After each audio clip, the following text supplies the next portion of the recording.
조 후보자의 가족이 투자한 사모펀드 문제입니다.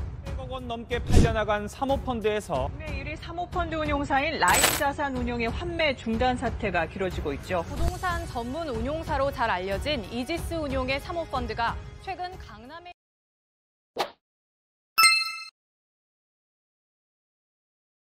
네, 안녕하세요.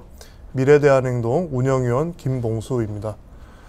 저는 성신여대 법학과에서 민법을 강의하고 있는데 사실 자본시장법은 상법 교수님들이 이제 연구하는 분야입니다. 그래서 사실 저의 세부 전공은 아닙니다만은 요즘에 이제 사모펀드 문제에 많은 관심을 가지면서 저도 이제 자본시장법을 공부하는 그러한 이제 상황에 있습니다. 오늘 방송은 이 첫 번째 이제 시리즈로서 사모펀드 문제의 그 뿌리가 어디에 있는가 하는 점에 대해서 말씀드리려고 합니다.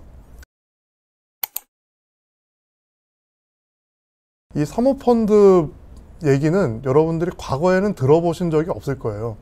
작년에 라임자산운용 사태가 터졌을 때만 해도 많은 사람들이 사모펀드가 무엇이다라는 것도 잘 몰랐습니다. 제가 아는 어떤 학생은 사모펀드가 전부 다 영어인 줄 알았다는 학생도 있었어요. 공모에 반대 사모라는 것을 몰랐던 거죠. 그럴 정도로 이 사모펀드에 대해서 사람들이 잘 모르고 있었는데 이제는 뭐 누구나 다 아는 단어가 됐죠.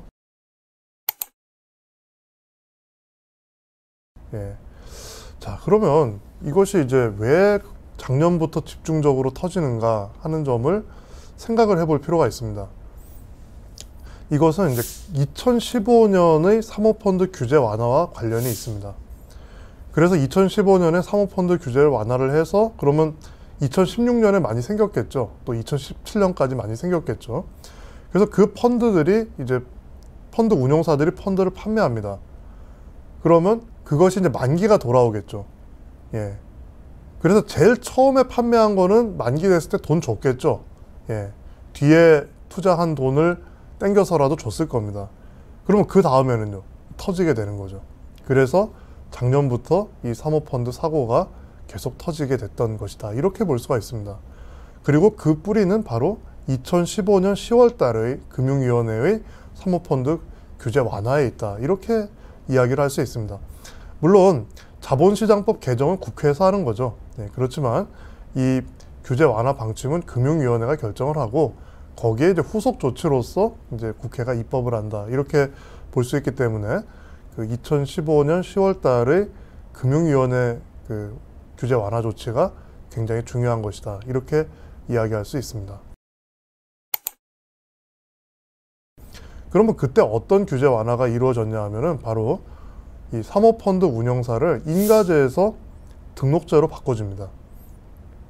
여러분도 아시다시피 이 관공서에서 인가 뭐 받는 거 굉장히 까다롭죠. 뭐 따지는 것도 많고 또 서류 잘못됐다면서 빠꾸하기도 하고 이렇잖아요. 그런데 이걸 등록제로 바꿔줍니다. 물론 이 등록에도 요건은 있긴 있어요. 그런데 그 요건을 굉장히 완화해줬죠. 인가제 할 때보다 등록제 할 때 요건을 굉장히 완화해줬습니다. 어떻게 완화했냐 하면은 자본금을 60억에서 20억으로 완화를 해줬어요. 그리고 2015년에는 20억이었는데 그 이후에 또 완화를 해서 10억이 됐습니다. 나중에. 요즘에 10억은 서울에 아파트 하나만 팔면 10억 생기잖아요. 그러니까 큰 돈이 아니죠. 그 다음에 또 그 사모펀드 운용사에는 일정 수 이상의 그 사모펀드 운영 인력이 있어야 되는데 그 운영 인력의 자격을 완화를 해줍니다. 과거에는 그 금융사에서 이 펀드 운용을 2년 이상 한 경험이 있어야 사모펀드 운영 인력으로 인정을 해줬는데 이제는 그게 아니라 아무 금융기관이든 금융기관에 또 펀드 운용을 했든 안 했든 상관없어요. 금융기관에 3년 이상 근무한 경력만 있으면 사모펀드 운영 인력으로 인정을 해줬습니다. 그러니까 뭐 어마어마하게 규제를 완화해 준 거죠.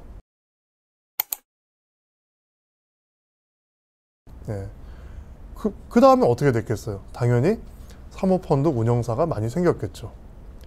그리고 사람들은 공모펀드보다 사모펀드에 많이 투자하기 시작했습니다. 그 이유는 뭘까요? 공모펀드는 제약이 굉장히 많아요. 여러 가지 규제를 받습니다. 어느 한 종목에 집중 투자해서도 안 되고 분산 투자하도록 자본시장법에 의무화되어 있고요. 그 외에도 여러 가지 규제들이 있습니다. 근데 사모펀드는 그런 규제를 받지 않았어요. 그럼 어떻게 됩니까? 모험 투자를 할 수 있겠죠? 그러다 보면은 일시적으로는 높은 수익을 얻는 것처럼 보일 수가 있습니다.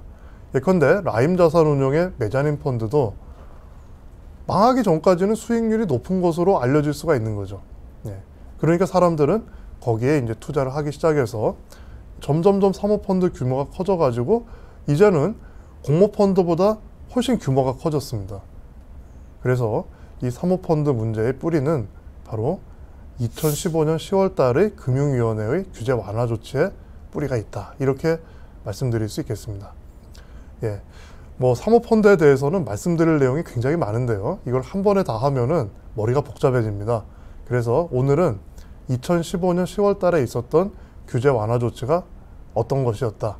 그리고 그것이 현재 발생되는 사모펀드 문제의 뿌리다라는 그 점에 대해서만 간단하게 말씀드렸습니다. 앞으로도 계속 시리즈로 방송을 할 예정이니까 많은 시청 부탁드리겠습니다. 감사합니다. 안녕하십니까. 미래대한행동 운영위원 김봉수입니다. 저희 미래대한행동은 혼탁한 시기에 대안을 찾기 위해서 노력하고 있는 단체입니다.